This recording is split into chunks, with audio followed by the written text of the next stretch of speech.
নন্দকুমার বিধানসভা কেন্দ্রের ভাইজান মনোনীত জেইউপি প্রার্থী এই মুহূর্তে আমার সঙ্গে রয়েছেন। আমরা তার সঙ্গে কথা বলবো। প্রথমে আপনাকে জিআইতে স্বাগত।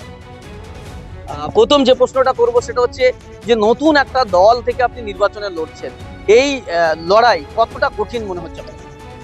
আমার কাছে কঠিন কোনো লড়াই নয়, যেহেতু আমার উপরে আমার হুজুর কেবলার হাত ছিল, এখন বর্তমানে আমার ভাইজান সৈয়দ রুহুল আমিন সাহেবের হাত আছে। আমি এই লড়াইকে কঠিন বলে মনে করিনি।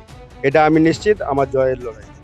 এখানে বিজেপির মতো বড় রাজনৈতিক দল, তৃণমূলের মতো শক্তিশালী দল তারা লড়াই করছে, তাদের সঙ্গে প্রতিদ্বন্দ্বিতা কঠিন মনে করছেন না? আমি তৃণমূল কেন, বিজেপি কেন, এদেরকে কিছুই মনে করি না। জনগণ আমার সাথে আছে, আমার ভরসা আছে, বিশেষ করে আমার ভাইজানের দোয়া আছে। কেমন সাড়া পাচ্ছেন এলাকায় ঢুকে? এলাকার মানুষের কেমন সাড়া আপনার? ইনশাল্লাহ এখন পর্যন্ত খুব ভালো সাড়া আছে। যে সাড়া আমি দেখছি, জয়ের সাড়া। কি মনে করছেন এখান থেকে আপনি জিতবেন?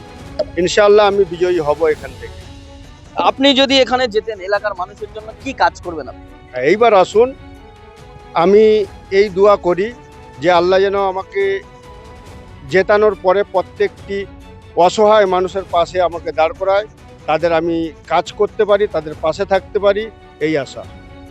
কি কাজ করবেন না, কি কি সিদ্ধান্ত? মানে এখানে যে যে সমস্যা রয়েছে, রাস্তাঘাটে অনেক সমস্যা রয়েছে গ্রামাঞ্চলে, তারপরে আপনার স্বাস্থ্য কেন্দ্রের সমস্যা, চাকরি নেই, সেক্ষেত্রে আপনি কি করবেন? বিশেষ করে প্রথমত রাস্তাঘাট তো মোটামুটি ঠিকই আছে, রাস্তাঘাটটা দেখতে হবে, পানীয় জলটা দেখতে হবে। এছাড়াও আমরা বিশেষ করে মানুষ যাদের কর্ম নাই, কর্মটার দিকে বিশেষভাবে লক্ষ্য করতে হবে। স্কুল, কলেজ, হসপিটাল এদিকেও লক্ষ্য করতে হবে। এগুলো করবেন আপনি? ইনশাল্লাহ। একবারে আপনাদেরকে জানিয়ে রাখি যে এই মুহূর্তে নন্দকুমার বিধানসভার যে ইউপি প্রার্থী ভাইজান মাননীত, তিনি বলছেন এলাকার যে সমস্যা রয়েছে সেই সমস্যা নিয়ে কাজ করবেন এবং সেই সমস্যা যা যা রয়েছে, বিশেষ করে রাস্তাঘাট থেকে পানীয় জলের যে সমস্যা, সেই সমস্যা সমাধানের প্রতিশ্রুতি দিয়েই মানুষের কাছে যাচ্ছেন। এবং এই এলাকার মানুষ কি বলছে, আপনি মানুষের কাছে যাচ্ছেন, মানুষের কাছে সাড়া যেমন পাচ্ছেন বলছেন, মানুষের কি চাহিদা রয়েছে এখানে?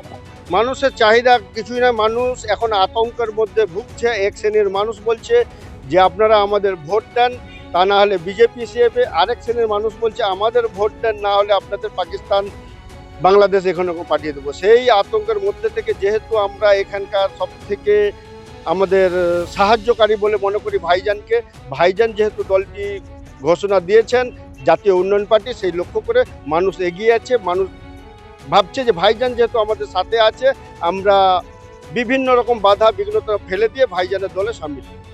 আরেকটা বিষয়, অনেকে অভিযোগ ওঠে যে ভোটের সময় ভোট দিতে পারে না, বিভিন্ন জায়গায় ছাপ্পা হয়, সাধারণ মানুষ ভোট দিতে যেতে পারে না। সেক্ষেত্রে ভোট মানুষ যাতে দিতে পারে, কি ব্যবস্থা করবেন?